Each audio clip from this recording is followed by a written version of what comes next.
বেতনে সাম্যর বছর ঈদের সময় যেন অনার বাড়ির মধ্যে তাই ইউনিটি একত্র হন এবং দাদা দাদির খবরের কাছে তাই অনেক তার সম্বর্ধনা দেন। এভাবেই প্রত্যেকটি জায়গায় তাদের লোকাল ভাষায় বক্তব্য দিয়ে মানে খুবই চমৎকার মোটিভেশনাল স্পিচ দিয়ে এক মহান ত্রাতার ভূমিকায় এই লোকটি আমাদের দেশে এলেন 5ই আগস্টের পরে। যদিও বলা হচ্ছে তার উনাকে স্টুডেন্টরা চেয়েছে বলে উনি এসেছেন, কিন্তু পরবর্তীতে জানা যায় যে কি এটা বহু আগেরই ইউএস এর প্ল্যান যে এই মানুষটাকে ক্ষমতায় নিয়ে আসা হবে। প্রথমে উনি এলেন, উনার সাথে হচ্ছে কি এক আশিক দেওয়ানা, এই যে ভদ্রলোক,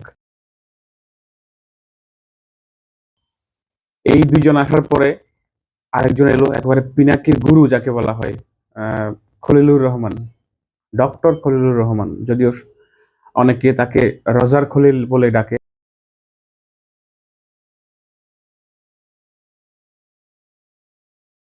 কি করলেন তারা প্রথমে এসে আমাদেরকে কি কি আশা দিলেন চলেন একটু দেখা যাক। প্রথমে এই ভিডিওর শুরুতে আমরা যে একটি ক্লিপ দেখালাম আপনাদেরকে, রোহিঙ্গা ক্যাম্পে গিয়ে এই ভদ্রলোক হচ্ছে যে কি রোহিঙ্গাদেরকে তাদের নিজস্ব ভাষায় বুঝালো যে আপনারা আপনাদের দেশে ফেরত যাবেন এবং আপনাদের যে মুরব্বীদের কবর জিয়ারত করবেন, আগামী ঈদে আপনারা হচ্ছে কি যাবেন, তাই না? এবং বাংলাদেশ আমাদের যে বাংলাদেশের জনগণ তাদেরকে বোঝানো হলো যে আমরা রোহিঙ্গাদেরকে ধীরে ধীরে ফেরত পাঠানোর উদ্যোগ নিয়েছি এবং তারা ফেরত যাবে। তারপর কি হলো দেখুন। গত সপ্তাহেই 1448টি পরিবার এবং আরো 5930 জন আলাদাভাবে বাংলাদেশে এসেছে। নতুন আসা রোহিঙ্গারা 29,660টি পরিবারের সদস্য। জি, এই কাণ্ডগুলি হয়েছে যে যখনই এই লোক যে আশা দিয়েছে এই জাতিকে, তার কয়েকদিন পরে ঠিক তার বিপরীত হয়েছে। এবার আসেন তার শিষ্য আশিক চৌধুরীর অবস্থা দেখি। কি বললো এসে? বিনিয়োগ, অনেক বিনিয়োগ আনবে। তারপর রেজাল্ট কি হলো? হাজার হাজার কলকারখানা বন্ধ হয়ে গেল, 12 লক্ষের মতো বেকার বাংলাদেশি। আর বিনিয়োগ ঠিক এভাবেই খলিল আসলো কি জন্য? আমাদের নিরাপত্তা উপদেষ্টা। আর সে নিরাপত্তার নাম দিয়ে কি করছে? এই যে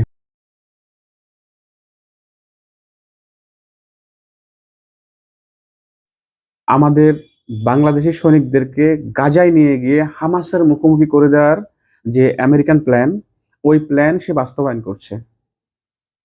কি বলছে সে? সে বলছে যে বাংলাদেশ আগ্রহী, বাংলাদেশ চায় এখানে অংশ নিতে। অর্থাৎ এদেরকে যে কাজে আনা হয়েছিল তার একটি কাজও ঠিক মতো হয়নি এবং প্রত্যেকটা জায়গায় তার বিপরীত হয়েছে। রোহিঙ্গা প্রত্যাবাসনের কথা ছিল, উল্টো রোহিঙ্গা ঢুকে গেছে। কথা ছিল হচ্ছে বিনিয়োগ আসার, বিনিয়োগ বন্ধ হয়ে গেল। বা বাংলাদেশের কলকারখানাগুলো ডোমেস্টিক যে প্রোডাকশন সেটাও বন্ধ হয়ে গেল, বাংলাদেশের কলকারখানাগুলো বন্ধ হয়ে গেল। আলটিমেটলি লক্ষ লক্ষ লোক বেকার হয়ে গেল। আর একেবারে জঘন্যতম যে কাজটা, যাদের প্রতি আমরা হচ্ছে অল্প কিছুদিন আগে হচ্ছে মার্চ ফর গাজা করলাম, যেই অঞ্চলের মুসলিমদের সাথে জড়িয়ে আছে পুরো মুসলিম উম্মার ইমোশন, সেই মহান গ্রেটার আল শামের ফিলিস্তিনের যে মুসলিম, তাদের বিরুদ্ধে আমেরিকার হয়ে সৈন্য পাঠানোর জন্য প্ল্যান করছে এই ভয়ঙ্কর শয়তানরা।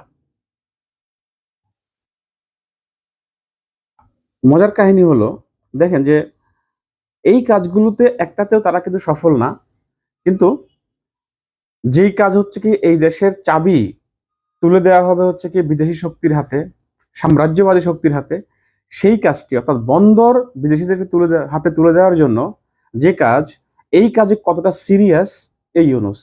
অন্তর্বর্তীকালীন সরকারের বন্দর ব্যবস্থাপনার উদ্যোগে আপনাদের দৃঢ় সমর্থন অব্যাহত রাখুন। যারা বিরোধিতা করছে তাদের প্রতিহত করুন। কেন করে এটা? এই লোকগুলো এগুলো কেন করছে? এই প্রশ্নের উত্তর কি? এই বাচ্চাটি যা বলছে তা? আপনার মনে কষ্টটা কি করছে খুললা? আমার খালি শয়তানে লাগে, আমার কেন শয়তানে লাগে? না, তা না। কারণ এরা হচ্ছে সরাসরি শয়তানের প্রতিনিধি। এই যে দেখেন অ্যাবস্টেন ফাইলে কার নাম। এভাবেই বৈশ্বিক শয়তান ইউএসএ তার সঙ্গী লোকাল শয়তানদেরকে এভাবে লোকালি পাঠিয়ে দিয়েছে, যাতে করে তার স্বার্থ ফুলফিল করতে পারে।